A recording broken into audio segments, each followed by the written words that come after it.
ನೋಡಿ, ಈಗ ಬಸನಗೌಡ ಪಾಟೀಲ್ ಯತ್ನಾಳ್ ಒಂದು ಬಾಂಬ್ ಅನ್ನು ಹಾಕಿದ್ದಾರೆ.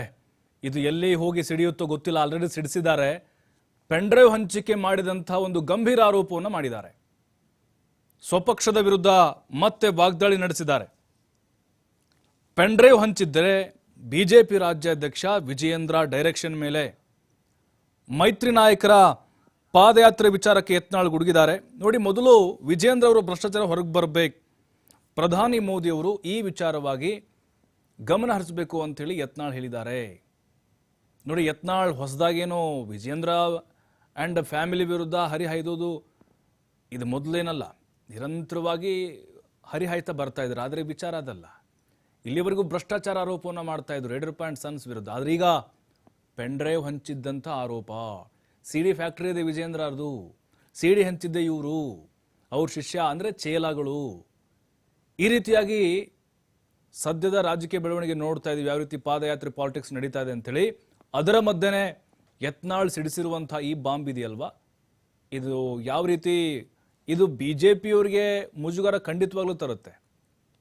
ಮತ್ತು ಅಲ್ಲಿ ಕುಮಾರಸ್ವಾಮಿಯವರು ಯಾವ ರೀತಿಯಾಗಿ ವಿಜೇಂದ್ರ ಅವ್ರ ಪಕ್ಕ ನಿಂತ್ಕೊಂಡೇ ಪಾದಯಾತ್ರೆ ಹೊರಟಿದ್ರು, ಈಗ ಅವ್ರ ಜೊತೆಗೆ ದೋಸ್ತಿ ಮಾಡ್ಕೊಂಡಿದ್ದಾರೆ. ಈಗ ಪೆನ್ಡ್ರೈವ್ ಹಂಚಿದ್ದು ಯಾರು? ಪ್ರೀತಮ್ ಗೌಡ ಅಂತೇಳಿ ಕುಮಾರಸ್ವಾಮಿನೇ ನೇರವಾಗಿ ಹೇಳಿದರು, ನಾನು ಬರ್ಬೇಕನ್ರಿ, ಪ್ರೀತಮ್ ಗೌಡ ಬಂದರೆ ನಮ್ಮ ಇಡೀ ಕುಟುಂಬನ ಹಾಳು ಮಾಡೋಕೆ ಹೊರಟೋನವನು ಅಂತ ಹೇಳಿ. ಈಗ ಏನು ಹೇಳ್ತಾರೆ ಕುಮಾರಸ್ವಾಮಿ ಅವರು? ವಿಜೇಂದ್ರ ಅವ್ರು ಹೇಳಿದ್ದ, ವಿಜೇಂದ್ರ ಅವರೇ ಪೆನ್ಡ್ರೈವ್ ಹಂಚಿಕೆಯನ್ನು ಮಾಡಿದ್ದಾರೆ ಅನ್ನುವಂಥ ಆರೋಪ ಈಗ BJP ಶಾಸಕ ಬಸನಗೌಡ ಪಾಟೀಲ್ ಯತ್ನಾಳ್ ಮಾಡಿದ್ದಾರೆ. ಇದು ಕಾಂಗ್ರೆಸ್ನವರೇ ಖಂಡಿತವಾಗಲೂ ಮತ್ತೊಂದು ದೊಡ್ಡ ಅಸ್ತ್ರ ಸಿಕ್ಕಂಗಾಯ್ತಿದ್ದು. ಯಾಕಂದರೆ ಸಹಜವಾಗಿ ರಾಜಕೀಯ ಪಕ್ಷಗಳಂದ್ರೆ ಕಾಯ್ತಾ ಇರ್ತಾರೆ ಏನು ಕೊಡ್ತಾರೆ ಅಸ್ತ್ರ ಅಂತೇಳಿ. ಈಗ ಯತ್ನಾಳ್ ಅವರ ಹೇಳಿಕೆ ಮತ್ತೊಂದು ದೊಡ್ಡ ಮಟ್ಟದ ಚರ್ಚೆಗೆ ವೇದಿಕೆಯಾಗಿದೆ. ಅವರೇ ಮಾಡ್ಯಾರ್ತದ ಹೇಳೋಲ್ಲ. ವಿಜಯೇಂದ್ರ ಏನೇನೋ ಕರೋನಾದಾಗ ಎಟ್ಟು ಮಾಡ್ಯಾರ ಅದನ್ನು ತೆಗಿಲಿ ಹೊರಗೆ. ಭ್ರಷ್ಟಾಚಾರ ಮಾಡಿದವರೇ ಭ್ರಷ್ಟಾಚಾರ ವಿರುದ್ಧ ಹೋರಾಟ ಮಾಡಿದ್ರೆ ಅದಕ್ಕೇನೂ ಮಹತ್ವ ಇಲ್ಲ. ಮತ್ತು ಯಡಿಯೂರಪ್ಪನವ್ರಿಗೆ ಇಳಿಸ್ಲಕ್ಕೆ ಕಾರಣ ಯಾರು? ವಿಜಯೇಂದ್ರ.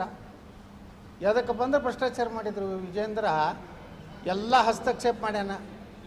ಒಂದು 4-5 ಮಂದಿ ಚೇಲಾಗಳು ಅದಾರ, ಅವ್ರೇನು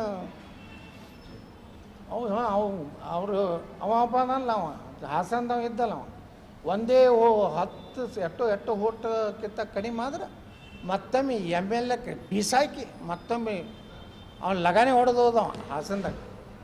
ಏನು ಹೇಳಿದ್ದೆವು ನೆನಪೈತೇನ್ರಿ ನಿಮ್ಗೆ TV ಎಷ್ಟೋ ಸಾವಿರಕ್ಕಿಂತ ಕಡಿಮೆ ಅಂತರ ಆದ್ರೆ ಒಬ್ಬ MLA ಆಗ್ಬೇಕಾದ್ರೆ 1 ಓಟ್ ಇದ್ರೂ MLAನೇ, 1 ಲಕ್ಷ ಅಂತರಲ್ಲೇ ಆರ್ಸಿ ಬಂದ್ರೂ MLA.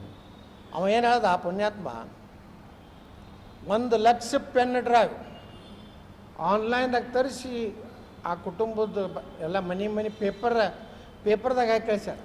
ಇದು ವಿಜೇಂದ್ರ ಶಿಷ್ಯರು. ಒಂದು 50% CD ಕಂಪ್ನಿಯವರು ಅದಾರ, ಅವನು ಪದಾಧಿಕಾರಿಗಳು, ಪ್ರಧಾನ ಕಾರ್ಯದರ್ಶಿಗಳು, ಉಪಾಧ್ಯಕ್ಷರು. ಒಳ್ಳೆ ದೂರ ಎಲ್ಲ ನಾಟಕ ರೀ ಅವು. ಕುಮಾರಸ್ವಾಮಿ ಅವರು ದೂರ ಇಟ್ಟಾರ. ಕುಮಾರಸ್ವಾಮಿ ಅವ್ರದ್ದು ಎಲ್ಲ ಮಾನ ಮರ್ಯಾದೆನೇ ಕೇಳ್ದಾರಲ್ಲ ಕುಮಾರಸ್ವಾಮಿ ಅವ್ರದ್ದು. ವಿಜೇಂದ್ರನೇ ಕಾರಣ. ವಿಜೇಂದ್ರ ಡೈರೆಕ್ಷನ್ ಮ್ಯಾಗನೇ ಪೆನ್ಡ್ರೈವ್ ಹಂಚಿದ್ದು. ಮಾನ ಮರ್ಯಾದೆನೇ ಕೇಳ್ದಾರಲ್ಲ ಕುಮಾರಸ್ವಾಮಿ ಅವ್ರದ್ದು. ವಿಜೇಂದ್ರನೇ ಕಾರಣ. ವಿಜೇಂದ್ರ ಡೈರೆಕ್ಷನ್ ಮ್ಯಾಗನೇ ಪೆನ್ಡ್ರೈವ್ ಹಂಚಿದ್ದು. ಭ್ರಷ್ಟಾಚಾರ